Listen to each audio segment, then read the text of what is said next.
జగిత్యాల జిల్లా మెట్పల్లి ప్రభుత్వ జూనియర్ కాలేజీలో ఘనంగా ఉమెన్ టీచర్స్ డే నిర్వహించారు. సావిత్రిబాయి పూలే జయంతిని రాష్ట్ర ప్రభుత్వం స్టేట్ ఫంక్షన్ గా ప్రకటించడంతో కళాశాలలోని మహిళా లెక్చరర్లను సన్మానించారు అధ్యాపకులు. ఎన్నో సమస్యలను ఎదుర్కొన్న సావిత్రిబాయి మహిళల చదువు కోసం ఎంతో కృషి చేశారని గుర్తు చేశారు.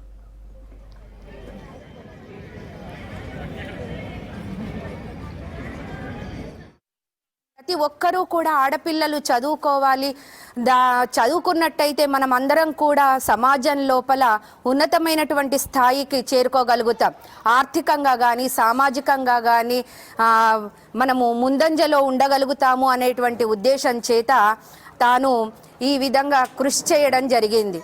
తనకి అంత కృషి చేసినటువంటి తనకి మనందరం కూడా మరొక్కసారి అభినందనలు తెలియజేసుకోవాలి.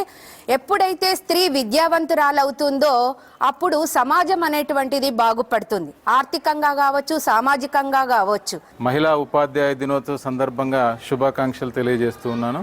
ఆనాటి సామాజిక పరిస్థితుల్లో ముఖ్యంగా బాల్య వివాహాలు, తర్వాత సతీ సహగమనం, ఇటువంటి దురాచారాలు ఏవైతే ఉన్నాయో వాటన్నిటిని నిరసిస్తూ వాటికి వ్యతిరేకంగా 1952లో మరి మహిళా సేవా మండలి అని, 1973లో సత్యశోధక్ సమాజ్ అనేటువంటి దాన్ని సంస్థలను ఏర్పాటు చేసి ఆనాటి పరిస్థితుల్ని నిరసిస్తూ ఈ బాల్య వివాహాలు, సతీ సహగమనము, బాలికలను విద్యకు దూరంగా ఉంచటం, ఇటువంటి అంశాలన్నిటికీ వ్యతిరేకంగా పోరాడారనమాట. ఈ రకంగా భారతదేశంలో సంస్కరణలకు పునాదులు వేసిన వారు ఈ దంపతులు.